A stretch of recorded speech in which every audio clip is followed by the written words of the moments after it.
বিতরণের যে অনুষ্ঠান ত্রিপুরা সিভিল সার্ভিস অফিসার্স অ্যাসোসিয়েশনের মাধ্যমে এখানে রাখা হয়েছে দশমী ঘাটে, সে উপলক্ষে আমাদের মাঝে উপস্থিত আছেন আগরতলা মিউনিসিপ্যাল কর্পোরেশনের মাননীয় মেয়র এবং 7 নং বিধানসভার বিধায়ক শ্রী দীপক মজুমদার মহোদয়। আমাদের মাঝে উপস্থিত আছেন Shri Dilip Kumar Chakma, president Tripura civil service অ্যাসোসিয়েশনে, এবং একটু আগে যিনি ওনার স্বাগত ভাষণ রেখেছেন এই ত্রিপুরা সিভিল সার্ভিস অ্যাসোসিয়েশনের সম্মানিত জেনারেল সেক্রেটারি শ্রী অসীম সাহা মহোদয়। আমাদের মাঝে উপস্থিত আছেন Shri Tusharkanti Bhattacharya, mayor in council Agartala municipal কর্পোরেশনে, এবং তাছাড়া এখানে উপস্থিত আছেন শ্রী শ্যামল কুমার দেব, বিশিষ্ট সমাজসেবী, এবং এখানে আমার সামনে অন্যান্য বিশিষ্টজনেরা এখানে উপস্থিত, এবং যারা টিসিএস অফিসাররা এখানে উপস্থিত আছেন বা যারা সদস্যরা উপস্থিত আছেন, এবং এই এলাকাবাসী যারা এখানে উপস্থিত আছেন এবং সাংবাদিক বন্ধুরা, সবাইকে আমি হার্দিক অভিনন্দন ও শুভেচ্ছা জানাচ্ছি। ত্রিপুরা সিভিল সার্ভিস অ্যাসোসিয়েশন প্রায়শ আমরা দেখেছি যে এই ধরনের যে সেবামূলক কাজ ওনারা সবসময় করে থাকেন। একটু আগে এই অ্যাসোসিয়েশনের সেক্রেটারি মহোদয় বলেছেন যে মুখ্যমন্ত্রীর ত্রাণ তহবিলে এবার বন্যা পরিস্থিতির কারণে প্রায় 14 লক্ষ টাকা দিয়েছেন। উনি এটাও বলেছেন যে টাকাটা বিষয় না, বিষয় হচ্ছে যে সদ ইচ্ছা। কিন্তু এটাও একটা আমি বলবো যে আমাদের কাছে ওই সময় যে অবস্থা ছিল যে এটা সত্যিকারের অর্থেই মানুষের কাছে এসছে। এই অর্থটা এখানে প্রায় আজকে যাদের বন্যা ক্ষতিগ্রস্ত দুর্গত যারা অসহায় পরিবারের যারা লোকজন আছে এত্র এলাকায়, যখন আমার সাথে কথা হয়েছে তা আমি বললাম আপনারা এই জায়গাটাই করতে পারেন দশমী ঘাটে। আমি একটু আগে আরেকটা জায়গায় আমি করে এসেছি 33 নম্বর ওয়ার্ডে। এইভাবে সমস্ত ওয়ার্ডে মানে আমার এলাকার যে ওয়ার্ডগুলো আছে সেখানে আমি যে সময়গুলো আমি যাতে সময় করতে পারি সেই জায়গাগুলো আমি এবং সময় এবং স্থানগুলো আমি অলরেডি আমার যারা আমার সাথে সবসময় থাকে ওদের সাথে আমি কথা বলেছি এগুলোর সঠিক টাইম এবং স্থানগুলো যেন নির্ধারণ করে। 300 জন এর মধ্যে উপকৃত হবেন আজকের এই অনুষ্ঠানে।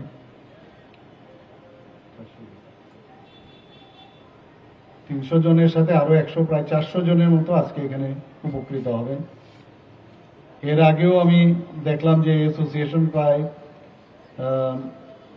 আগরতলা শহরে যারা সাফাই অভিযানে বা সাফাই কর্মী যারা আছেন তাদের জন্য ওনারা গত বছরও প্রায় 700 জনকে ওনারা এই ধরনের যে সামাজিক যে কর্মকাণ্ড, শীতবস্ত্র, কম্বল ওনাদের জন্য ওনারা গত বছর বিতরণ করেছিলেন। এই ধরনের কার্যক্রম রেখেছিলেন। আমরা জানি টিসিএস অফিসাররা ওনারা কিন্তু ডেলিভারির অন্তিম ব্যক্তি। সরকার যখন কোনো ডিসিশন নেয় সেই ডিসিশনগুলো একদম লাস্ট পর্যায়ে। আমরা সবসময় বলি যে অন্তিম ব্যক্তি পর্যন্ত আমাদের সমস্ত বেনিফিশিয়ারি স্কিম বা আমাদের সেন্ট্রালের হোক আমাদের স্টেটেরই হোক সমস্ত স্কিমগুলো যেন অন্তিম ব্যক্তি পর্যন্ত পৌঁছায়। এবং সেই যে ব্রিজিং এর যে কাজটা সরকার এবং মানুষের মধ্যে যে ব্রিজিং এর কাজটা কিন্তু সমস্ত টিসিএস অফিসাররা কিন্তু করে থাকেন। এবং শুধু তাই নয়, আজকে শুধু এখানে শীতবস্ত্র এখানে দিচ্ছেন তাই নয়, আমি জানি যে অনেক সময় ওনারা ছাত্রছাত্রীদের শিক্ষার বিষয়ে অনেক সময় আমি গত বছরও ওনাদেরকে বলেছিলাম পয়সার অভাবে একজন বড় একটা ভালো ইনস্টিটিউশনে চান্স পেয়েছিল, বেঙ্গালুরু থেকেও সাহায্য করেছিল, ওনাদের এখান থেকেও একজনেরকে সাহায্য করেছিল। সে খুব সম্ভবত আইআইটিতে চান্স পেয়েছিল, ত্রিপুরার ছেলে, পয়সার জন্য ভর্তি হতে পারছিল না, ওনারা সেখানেও সে সাহায্য করেছেন। শিক্ষা সামগ্রীও অনেক সময় প্রদান করেন, অনেক সময় পোশাক, যেখানে সমস্যা পোশাক বিতরণের ব্যবস্থা ওনারা করেন। আমি শুধু আজকের এই ত্রাণ সামগ্রীর মধ্যে আমি আসিনি, এর আগেও আমি এসেছিলাম ওনাদের প্রোগ্রামে, সেখানেও মুমূর্ষু ব্যক্তিদের জন্য যে ব্লাড ডোনেশন ক্যাম্প সেটাও ওনারা করেছেন।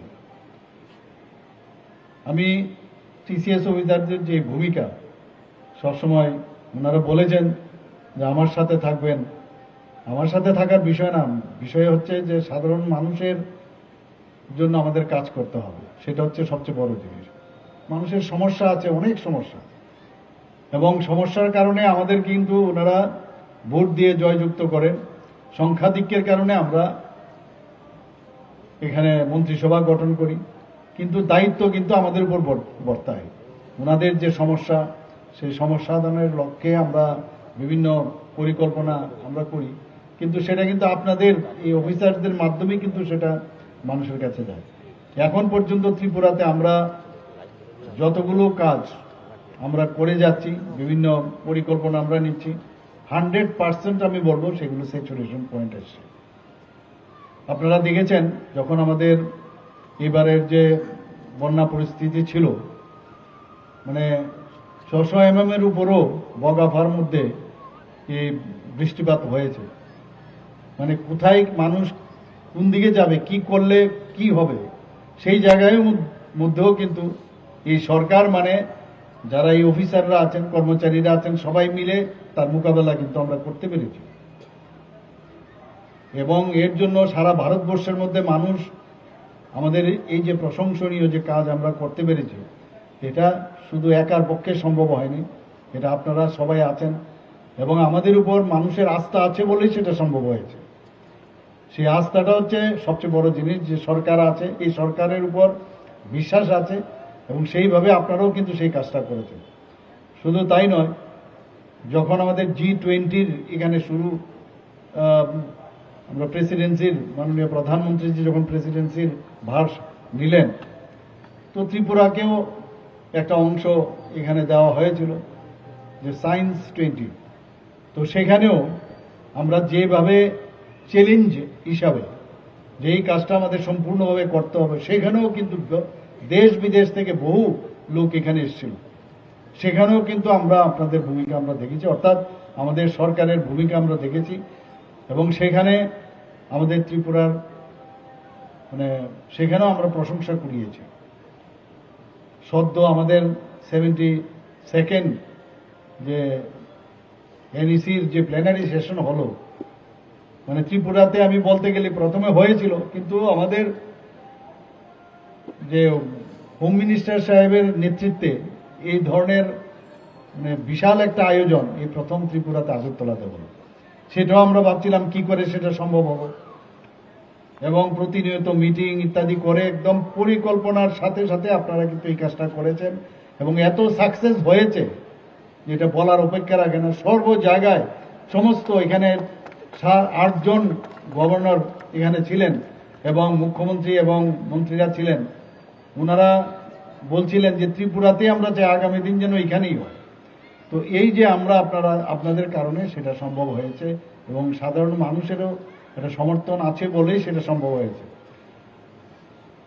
যে কোনো সমস্যা হলে আমরা কিন্তু এখন প্রস্তুত থাকি এবং এই সেটা মোকাবেলা করার জন্য আমরা খুব ভালোভাবে সেই কাজগুলো আমরা করছি। আমরা আমাদের টিসিএস অফিসারদের যাতে কোনো অবস্থায় তাদের ভ্যাকুয়াম না হয়, ক্যালেন্ডার ওয়াইজ যাতে সবসময় টিসিএস হওয়ার জন্য যে পরীক্ষা নিতে হয় টিপিএসসির মাধ্যমে, সেখানেও আমরা একটা ক্যালেন্ডার আমরা বানিয়ে নিয়েছি যে বছরে অন্তপক্ষে একবার, অনেক সময় দুবারও হয়, বছরে একবার অন্ততপক্ষে আমাদের এই যাতে তাদের নিয়োগের বিষয়টা থাকে, যাতে গ্যাপ না হয়। এবং আমি সর্বভারতীয় সিভিল সার্ভিস প্রতিযোগিতা প্রবেশের ক্ষেত্রে অনেকে আমাদের যারা টিসিএস করেছে এরকম লোক আছে যারা আইএসও, সেখানেও কিন্তু তারা ভালোভাবে যাওয়ার ক্ষেত্রে আমরা ত্রিপুরা সরকার নানাভাবে আমরা চেষ্টা করছি। আমরা চাই যে ত্রিপুরার এই প্রশাসনকে গতিশীল ও জনকল্যাণমুখী করে গড়ে তুলতে এবং ত্রিপুরার মানুষের যে আর্থসামাজিক উন্নয়ন, মান উন্নয়ন, সেই দিশায় আমরা কাজ করছি। আমরা দেখুন, মহিলাদের ক্ষমতায়ন আমরা চাই। মহিলাদের মাননীয় প্রধানমন্ত্রীজি বারবার বলছেন যে মহিলাদের উন্নয়ন আমাদের কাছে প্রথম, আমাদের কাছে এটা টার্গেট। এবং সেই তুলনায় আজকে এসএইচজি গ্রুপ গ্রামীণ এলাকায়, যেখানে 4000 মাত্র এসএইচজি গ্রুপ ছিল, আজকে সেই জায়গায় কত গুণ বেড়েছে আপনারা সবাই জানেন। এবং তাতে করে প্রায় 4 লাখ আমাদের মহিলারা এখন এসএইচজি গ্রুপের মধ্যে যুক্ত হয়েছে। প্রায় 56,000 মতো এসএইচজি গ্রুপ হয়েছে এখন আমাদের। রিভলভিং ফান্ড দিচ্ছি আমরা, লক্ষ লক্ষ কোটি কোটি টাকা দিচ্ছি। তো গ্রামে গঞ্জে মহিলারা এখন স্বাবলম্বী হচ্ছে। শুধু তাই না, আমাদের এখানে প্রায় 85,000 আমরা এই লাখপতি দিদি আমরা তৈরি করেছি। এবং সমস্ত জায়গায় আপনার প্রধানমন্ত্রী আবাস যোজনায় হোক, জল সে নলেই হোক, নল সে জলেই হোক, যে কোনো জায়গায় আমরা কাজ করছি। সমস্ত জায়গায় আমরা কিন্তু স্যাচুরেশন পয়েন্ট, আমি যেটা বললাম, সেখানে কিন্তু আমরা পৌঁছেছি। মুখ্যমন্ত্রী জন আরোগ্য যোজনা আমরা ঘোষণা করেছি। সেই যোজনাগুলোও কিন্তু প্রায় মানুষ খুব ভালোভাবে সেগুলোকে অ্যাকসেপ্ট করছে। যোজনা বানাবো, কিন্তু তার ইমপ্লিমেন্টেশনটা কে করবে? আপনারাই করছেন। এবং অফিসার এবং জনসাধারণের মধ্যে যে একটা সুসম্পর্ক, সেটাকে আরো বেশি, যাতে আরো ভালো হয়, সেটাই আপনাদের কাছে আমি আবেদন রাখবো। শুধু তাই না, আমাদের টিসিএস অফিসার না, এখানে টিপিএস অফিসার, তাদেরও যাতে গ্যাপ না হয় সেই ব্যবস্থা আমরা কিন্তু করি, যাতে তাদেরও চাকরি আমরা টিপিএসসির মাধ্যমে আমরা করতে পারি। আমরা মানুষের জন্য কাজ করতে চাই।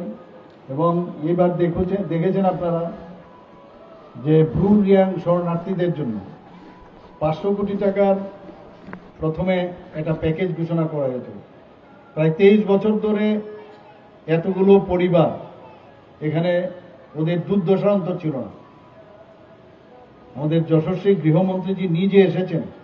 সেই 500 কোটি টাকা এখন বেড়ে সেটা প্রায় 800 কোটি টাকার উপর হয়েছে। এবং উনি নিজে ক্যাম্পে গেছেন, ক্যাম্পে গিয়ে এদের অবস্থা দেখেছেন, যে যেটা কাগজপত্র আমরা দিল্লিতে পাঠাই বা ওখানে আমরা যখন তার বিবরণ দেই যে এই হয়েছে, উনি সরজমিনে এসে দেখে গেলেন যে কতটুকু ইমপ্লিমেন্টেশন হয়েছে। সেটা আমরা কোনোদিন, এত বড় নেতা, আমাদের এত বড় দেশের একজন গৃহমন্ত্রী এসে নিজে গিয়ে অঙ্গনবাড়ি দেখে এসছে। তার ঘরটা কিরকম 1200 স্কোয়ার ফিটে বলেছি আমরা, সেটা 1200 স্কোয়ার ফিটের মধ্যে হয়েছে কিনা, এখানে গ্যাস দেওয়া হয়ে গেছে না, পিআরটিসি দেওয়া হয়েছে কিনা, তাকে আমাদের যে বিধানসভার জন্য যে আই কার্ড দেওয়া, সেটা দেওয়া হয়েছে কিনা তাকে। তো সমস্ত বিষয়ে উনি পুঙ্খানুপুঙ্খানুভাবে সেখানে খবর নিলেন। আমরাও যাই বিভিন্ন জায়গার মধ্যে, যখন ডিস্ট্রিক্টে যাই বা ইভেন সাব ডিভিশনাল অফিসে যাই, সেখানেও গিয়ে কিন্তু আমরা রিভিউ মিটিং অনেক সময় যখন করি, আমরা এই খবরাখবর নিই। আমি আশা করি যে এই ধরনের আপনারা যে ফিলান্থ্রপিক কর্মকাণ্ড আপনারা করছেন, আমি আপনাদেরকে ধন্যবাদ দেব। এবং এই ধরনের ওয়ার্ক আগামী দিনে আপনারা করবেন। সবাইকে আমি ধন্যবাদ দিয়ে আমার বক্তব্য শেষ করছি। নমস্কার, জয় হিন্দ। অসংখ্য ধন্যবাদ এবং আন্তরিক কৃতজ্ঞতা জ্ঞাপন করছি মাননীয় মুখ্যমন্ত্রী শ্রদ্ধেয় প্রফেসর ডক্টর মানিক সাহা মহোদয়কে আমাদের সমৃদ্ধ করবার জন্য আপনার আলোচনার মধ্য দিয়ে। এবারে আমরা চলে এসেছি আমাদের আজকের অনুষ্ঠানের গুরুত্বপূর্ণ পর্বে। আমি অনুরোধ রাখবো আপনারা যে যেখানে রয়েছেন সেখানে বসে পড়ুন। আমাদের ভলান্টিয়াররা আপনাদের নিয়ে আসবে। তো প্রতীকী রূপে এই মঞ্চে কয়েকজনের হাতে এই মুহূর্তে শীতবস্ত্র তুলে দেওয়া হবে। পরবর্তী সময়ে আজকেই বাকিদের হাতে তুলে দেওয়া হবে। তো আমি অনুরোধ করব আমাদের ভলান্টিয়াররা এবারে একজন একজন করে নিয়ে আসবে। আপনারা কেউ হুড়হুড়ি করবেন না, যার যার জায়গায় বসে থাকুন কিংবা দাঁড়িয়ে থাকুন।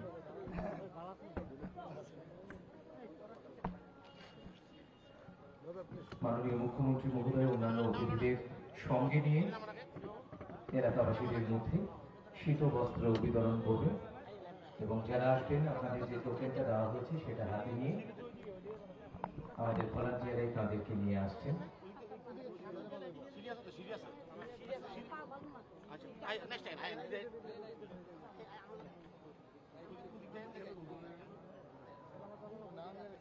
সামনে দিকে পাঠান না ওইদিকে যান ওইদিকে রাস্তাটা করলে ঠিক আছে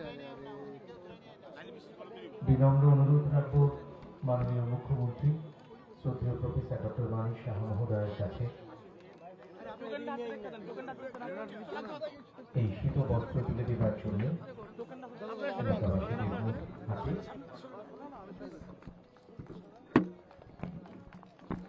সকলের কাছে অনুরোধ রাখবো প্লিজ আপনারা একবার করতালি হোক সবাই মিলে। সঙ্গে রয়েছেন মাননীয় বিধায়ক তথা আগরতলা পৌর নিগমের মাননীয় মেয়র শ্রদ্ধেয় শ্রী দীপক মজুমদার মহোদয়, রয়েছেন mayor in council Agartala municipal corporation Shri Tusharkanti Bhattacharya মহাশয়, সঙ্গে রয়েছেন বিশিষ্ট সমাজসেবী শ্রী শ্যামল কুমার দেব মহাশয়, আমাদের অ্যাসোসিয়েশনের জেনারেল সেক্রেটারি এবং আমাদের প্রেসিডেন্ট।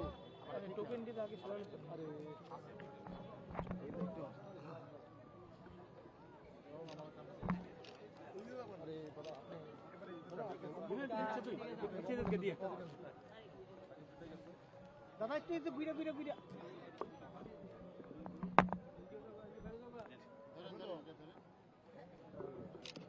একটা দিয়ে আছে না আরেকটা নেই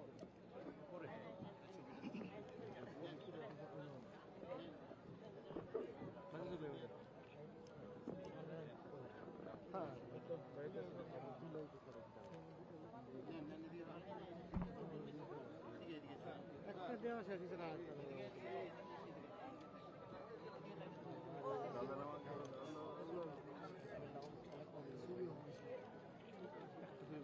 একটা ছবি আছে একটা ছবি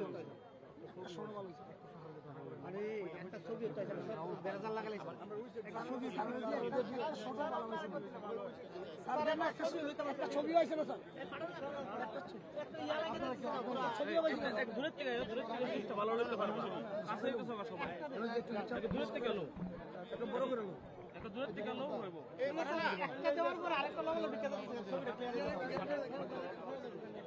একজন বয়স্ক একজনকে পাঠালেন না বাস বাস বাই বাই হ্যাঁ হ্যাঁ রেডি করে আমাদের দাও এ আটা না ভাই